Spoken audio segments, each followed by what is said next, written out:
It's the Daily Kebab. Afternoon muttonistas and welcome back to the Daily Kebab. Today I'm still in Trabzon, the Black Sea coast of Turkey in the north, and I've decided that my face is looking a little bit messy. And actually when I'm having haircuts and shaves done at home, I do actually like to frequent Turkish barbers, so I think I'm going to see actually how good they are in their native environment.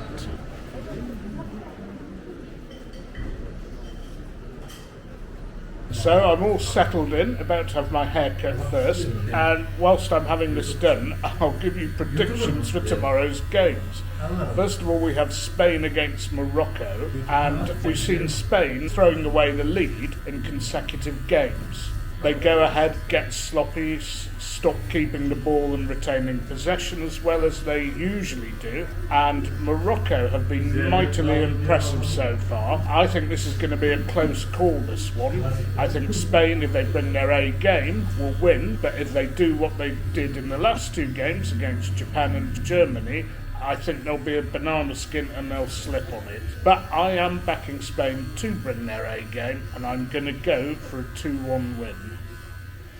And then the final game, Portugal and Switzerland, well, not that much in these teams. Portugal have more offensive capability though, and I was surprised to see such a high-scoring game between Serbia and Switzerland in the last round.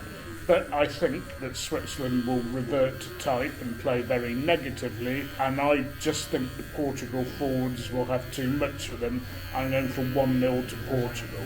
And I have to say, that will basically have left the favourites from every game, and 7 of the 8 expected group winners going into the tournament in the quarter-finals, so not quite the World Cup of shocks that we all thought it might be. Anyway, I'm going to carry on getting my hair cut and a good shave, and I will be back with you when we're done. I'm not sure what's on my face at the moment, but I can tell you that in Manchester I don't get this treatment.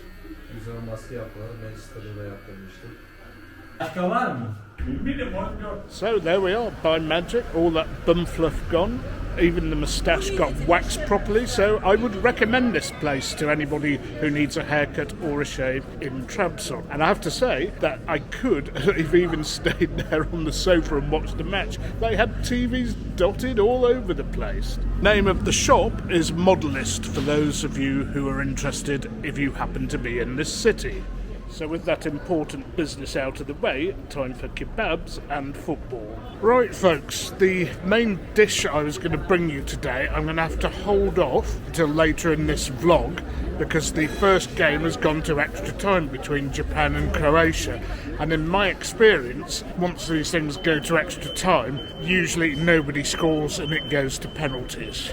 So this donor place in front of me called Katik Donor has a TV screen, so I'm going to watch extra time and probably penalties in there. They only have chicken, unfortunately. I would have preferred beef. And one thing I've noticed wandering around, everywhere seems to have chicken and not beef today. Maybe the red meat deliveries occur on Tuesdays or Wednesdays here. But joking aside, if any of you know why this is, please leave a comment in the comments section.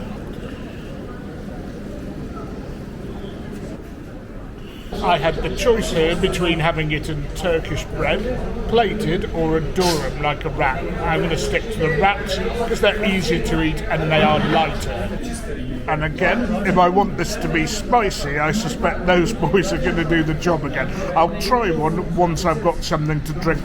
Now, as you can see, this is quite a big kebab, a bit bigger than I'd intended. This is medium size. Obviously should have gone to small here. Now I understand that inside this kebab we have pickled vegetables, chicken obviously, mayonnaise and garlic sauce. The guy making them up thought that was the best combination, so I stuck with his choice. I will now assess whether the chilies need to be added or not. And we do have our old favourite, the Ayran yogurt drink, in case things get a little bit fiery. The chilies are hot. but they're not extra hot. They're not mad like last night's chilies. And I'll be back to give you a full match reaction when, as I suspect, it'll probably go to penalties and we'll get a result. Oh, and it was remiss of me, by the way, to mention how good or how bad the kebab is. I'd say it's not as good as that stall I found where the meat was just bursting with juices in Istanbul, but it's not dry either. The meat's fairly decent, so I'm quite satisfied with what I'm eating.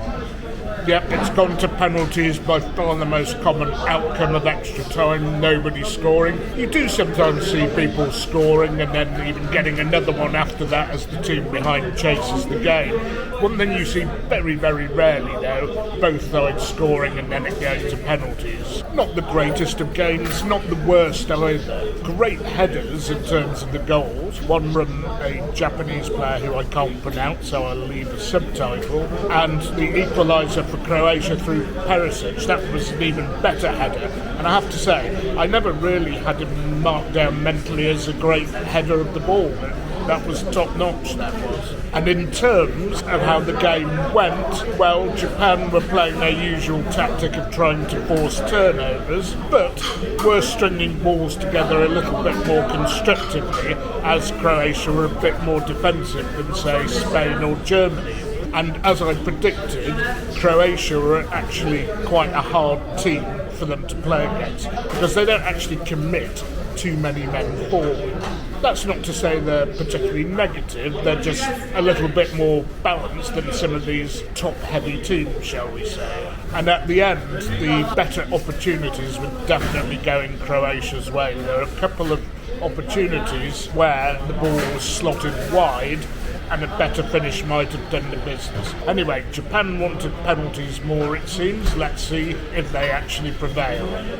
Well, the shootout has finished and Croatia won by a canter. The Japanese could only score one of their first four penalties, so it started with Minamino trying one of those stuttered run-ups and hope that the goalkeeper commits and he can roll the ball down the middle or to the other side of the goal. Unfortunately for him, the goalkeeper stood his ground. None of the Japanese penalties were great, even the one that went in. Had the keeper gone the right way, he probably would have got it, although you might argue that the player who took the penalty did see him going one way or the other. The two other Japanese penalties that were saved, they weren't too bad. They were close to the corner, but they weren't right in the corner, and they weren't anything like hard enough, in my opinion. So there we go, Croatia march on, and usually to win a World Cup, you have to win a shootout at one stage. I'm not saying I fancy Croatia to do so at all, but with a keeper who's in form saving penalties, you've always got a chance. Anyway, I'm going to now introduce you to that other item of food. I've just about got enough room before we watch Brazil take on South Korea. Okay, behind me is the Pakunklu Merkez pide restaurant, and I had a pide whilst I was in Istanbul. It's a local speciality here, so I'm expecting something equal or better to the one I had over there. Anyway, I don't know which topping I'm going to have, because this is like a flatbread with various toppings, sometimes cheese, a bit like a pizza or a Georgian cacciapuri, in fact probably identical to a cacciapuri. Anyway, let's head in and give it a whirl. Hello, one person please. Table for one. Thank you. So they don't have an English menu, but thankfully there are pictures so I can work it out. But I'm going to stick in something on Google Translate and ask them what's traditional. Mind you, Dr. Super looks pretty nice up there at the top of the menu. So through the wonders of Google Translate, I've been able to ascertain that these are the local specialities here. And I was a bit surprised to see that the round ones are local specialities of Trabzon. However, this is supposed to be the one and only, the classic, so that is what I'm going to have. And I think it is just the local cheese. I think that's what's on top of it. I think the rest of them are probably traditional dishes from the Black Sea coast, but this one is supposed to be the local daddy. So they've brought us a little side salad to start with. I'm not going to report a taste sensation there. Though it should be noted, again, the use of pickles in these dishes. They do like their pickles here in Turkey. And as always, the dynamic duo of beverages, water and iron, which surely you all know by now is the Turkish yogurt drink. Pide has arrived and it is quite different to the one I had in Istanbul. The big difference here is that A, it's bigger, B, it's incredibly cheesy, and C, it arrived with a knob of butter, which the manager showed me what to do with it. Basically, he chopped it up into bits, string it along the cheesy inside, and then, like cutting off the top of the pie, he cut off the top of the bread for me. So, let's give it a whirl and see how it tastes. Okay, here we go. Butter and cheese is just oozing out of every pore of this dish. Very, very rich, but quite tasty as well. It's a fairly mild cheese. I would say that you probably don't want that strong a cheese on this sort of thing. And the bread is a bit thicker and doughier than the one I had in Istanbul, which was a really, really thin, crispy crust. So obviously there are quite some variations in this dish. Anyway, I suspect I'm getting the real deal.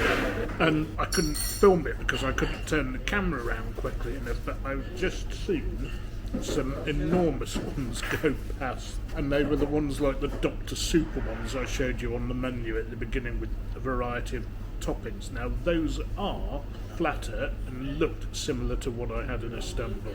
Anyway, I'm going to get on with this because we have another football match to watch and review tonight. Brazil-South Korea. Well, Muttonistas, I'm going to bring you the Korea against Brazil review from my hotel room. I dashed back as soon as the match had finished. I would have even watched it on the TV in my room if I could have got it, because I want a sensible sleep to get this out as quickly as possible after last night's piss-up, hangover and early morning edit. So, yes, it was a yellow tsunami that swamped Korea. Korea couldn't deal with them. Brazil could have had a load more than the 4 goals they got. But at the end of the day, in a knockout competition, it doesn't matter. I personally felt that when it went to 2-0, that was game over. Korea did pull a goal back at the end, and that made my prediction very close. I went for 3-1. It was 4-1. Sort of both predictions right. I think I went for Croatia to edge out Japan 2-1. Nearly so. And again, nearly so here. Definitely getting the result right, score nearly right. So my predictions are starting to get better, although the games, at least the winners of the games in this round of 16, have been pretty predictable. Tomorrow's Daily Kebab will be a little bit odd because I won't have any games to forecast the day after. I'll be getting a well-earned rest. I'll be back tomorrow, but just to give you my reaction from Spain against Morocco and Portugal against Switzerland. And of course then, and only then, will we know the quarter-final lineup. And I'll bring you a Daily Kebab with predictions for those on the eve of those games. But for now, Muttonistas, that was your Daily Kebab.